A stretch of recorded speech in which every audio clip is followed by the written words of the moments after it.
Hər vaxtınız xeyirli olsun dostlar. Deməli, hazırda, yəni 10 iyun 2026-cı ildə Ağdərə rayonu Çapar kəndindəyəm.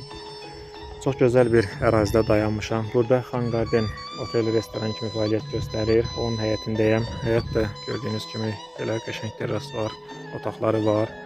Həmçinin eyni zamanda daha çox ətrafı, təbiəti möhtəşəmdir. Buradan Kəlbəcərə təqribən 60 kilometr məsafədir. İndi sabah yolumuz Kəlbəcərədir. Gecə burada qalıb davam edəcək yola.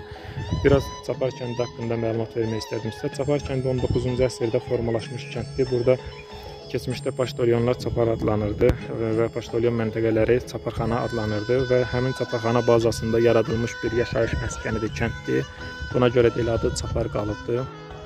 Sonradan bu ərazi Dağlıq Qarabağ Muxtar Vilayətinə daxil olmuş, daha sonra Ermənistan ordusu tərəfindən işğal edilmişdir və Rəşadətli ordumuz tərəfindən 2020-ci ildə başladılan azadlıq torpaqlarımızdan azad olması uğrunda müharibədə azad olunmuşdur. Daha dəqiq desək, sonraki prosesdə antiterror əməliyyatında azad edilmişdir bura.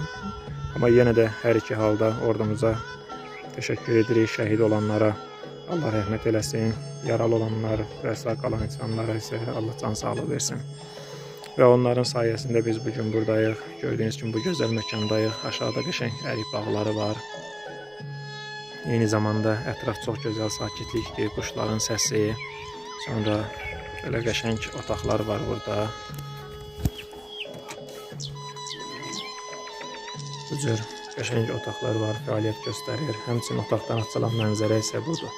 Baxa bilərsiniz, pəncərədən görünür. Eyni zamanda qapıdan çıxarkən eyvana çıxırsınız. Dərhal sağınızda ərik bağı, quşların səsi. Solunuzda isə restoran fəaliyyət göstərir. Pilləkəndən aşağı düşə bilərsiniz. Belə güllü çiçəkli ərazilərdir. Əgər vaxtınız, imkanınız olsa gəlib gəzməyə dəyər. Həqiqətən çox gözəldir.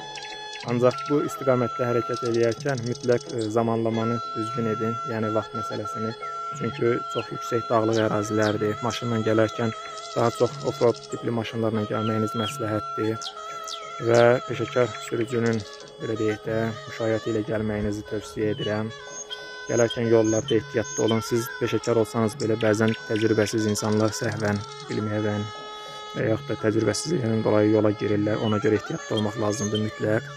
Amma istənilən halda gəlin, gəzin, dəyər. Çox gözəl yerlərdir.